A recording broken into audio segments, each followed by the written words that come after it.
नमस्कार दोस्तों, स्वागत है आपका एक बार फिर पॉलिटिकल साइंस के इस प्लेटफॉर्म पर। आज हम हमारी जो संविधान की यात्रा है उसे आगे बढ़ाएंगे और आर्टिकल 2 की चर्चा करेंगे। कल हमने आर्टिकल 1 की चर्चा की थी। थोड़ा सा क्विक रिवीजन हम आर्टिकल 1 का कर लेते हैं, फिर आगे चलेंगे। 1 मिनट लगेगा, ज्यादा समय नहीं लूंगा मैं आपका, तो रिवीजन कर लेते हैं। रिवीजन आवश्यक है। लाइफ में आप रिवीजन को अगर अपनाएंगे तो कभी भी जो आपने पढ़ा है उसको आप भूलेंगे नहीं, तो आप रिवीजन जरूर करें। आर्टिकल 1 पढ़ा था कल हमने, और इसमें हमने 3 सब क्लॉज किए थे, सब क्लॉज 1, सब क्लॉज 2 और सब क्लॉज 3। और सब क्लॉज 3 में हमने किए थे ए, बी और सी, का, खा और गा भी बोल सकते हैं इनको। सब क्लॉज 1 में हमने देखा था कि भारत अर्थात इंडिया राज्यों का संघ होगा, ये हमने सब क्लॉज 1 में देखा था। सब क्लॉज 2 में देखा था कि जो भारत का राज्य क्षेत्र है उसमें क्या शामिल होगा, पहली अनुसूची में विनिर्दिष्ट राज्य जो होंगे वे हमारे राज्य क्षेत्र के अंतर्गत आएंगे।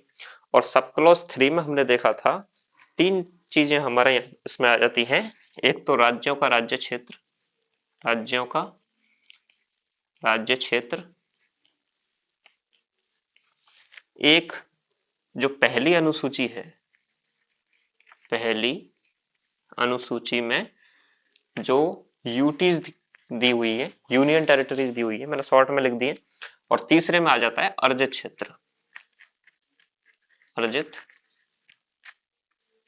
क्षेत्र।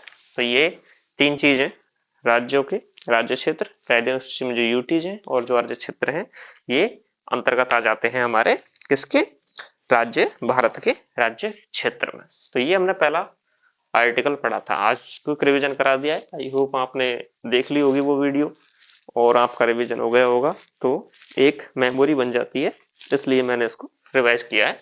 ऐसे ही हम डेली अपने जो पिछला आर्टिकल पढ़ा है उसका रिवीजन करते रहेंगे, जिससे हम उसे भूले नहीं। तो अगर किसी ने वीडियो नहीं देखा है तो वो चैनल पे जाके उस वीडियो को देख ले पहले, और फिर सेकंड आर्टिकल पे आ जाए।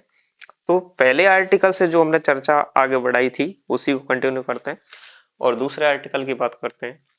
दूसरा आर्टिकल क्या कहता है? दूसरा आर्टिकल कहता है कि जो स्थिति हमारी कब संविधान लागू होने के समय थी, यानी 26 नवंबर 1949 जब हमने संविधान को अंगीकृत किया और 26 जनवरी 1950 जब हमने संविधान को लागू किया, क्या उस वक्त जो हमारी कंडीशन थी, उस वक्त जो हमारी स्थिति थी, क्या वही स्थिति हमारी रहेगी? क्या उसमें बदलाव संभव है? क्या हम नए राज्यों का प्रवेश कर सकते हैं? क्या जो राज्यों की संख्या 7वां कॉन्स्टिट्यूशन अमेंडमेंट जब 1956 में हुआ तो जितने राज्य और जितने केंद्र शासित प्रदेश बनाए, क्या वही रहेंगे? क्या उनमें संसद बदलाव कर सकती है? क्या अगर बदलाव हो सकता है तो इस शक्ति संसद को दी गई है या किसी और को दी गई है?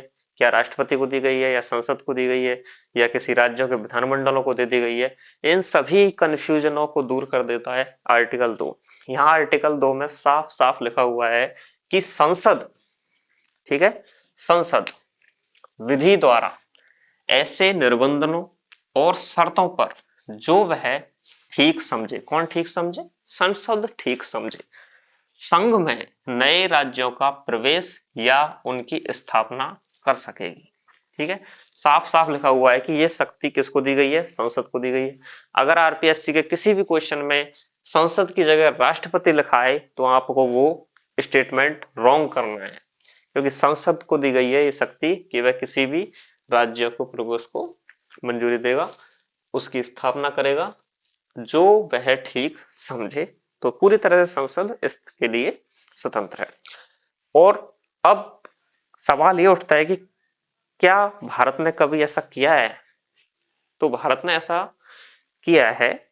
इसके लिए ये जो आर्टिकल 2 का है इसको जोड़ा गया था 35 कॉन्स्टिट्यूशन अमेंडमेंट एक्ट 1974।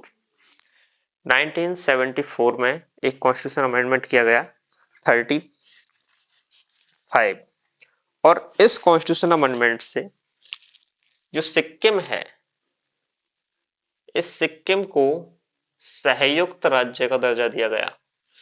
पूर्ण राज्य का दर्जा नहीं दिया गया, संयुक्त राज्य का दर्जा दिया गया। कब दिया गया? 35 कॉन्स्टिट्यूशन अमेंडमेंट एक्ट से। 2 का जोड़ा गया, इसे 2A अगर इंग्लिश में देखेंगे तो 2A। लेकिन ये ज्यादा समय तक नहीं चला। 36वें कॉन्स्टिट्यूशन अमेंडमेंट एक्ट 1975 की धारा 5 द्वारा इसका निरसन कर दिया गया।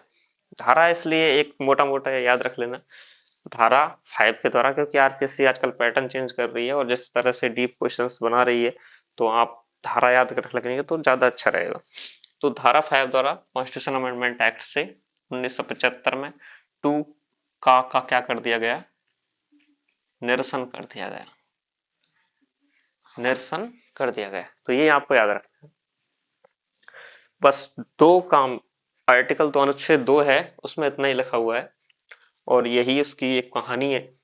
सिक्किम को किस प्रकार से एक्वायर किया गया, सिक्किम में रेफरेंडम कराया गया, जनमत संग्रह कराया गया, वहां के लोगों ने सहमति दी कि हम भारत में मिलना चाहते हैं, कॉन्स्टिट्यूशन अमेंडमेंट हुए और उसे पहले संयुक्त राज्य का दर्जा दिया, फिर उसे पूर्ण राज्य का दर्जा दिया, 35वां कॉन्स्टिट्यूशन अमेंडमेंट, 36वां कॉन्स्टिट्यूशन अमेंडमेंट। तो ये कुछ अमेंडमेंट हैं और इनको काफी गहराई से पूछना स्टार्ट कर दिया आरपीएससी ने। जो मुख्य मुख्य चीजें हैं उनके अंदर जा रहा है, सतह पे नहीं आ रहा है, अंदर जा रहा है। तो इन एक्ट्स को एक बार आप सर्च कर लेना गूगल पे और इन एक्ट्स को भी अच्छे से देख लेना, क्या क्या प्रावधान इसमें किए गए थे। ज्यादा कुछ नहीं है, छोटी मोटी चीजें होंगी। ये धारा 5 वाली बात मैंने आपको बताई थी। तो ये आर्टिकल 2 हो गया, ज्यादा समय मैं लूंगा नहीं आपका।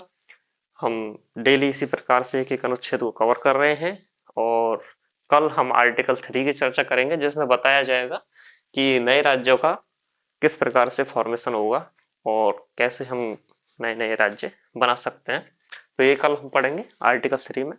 तो पढ़ते रहिए, तब तक के लिए धन्यवाद, थैंक यू।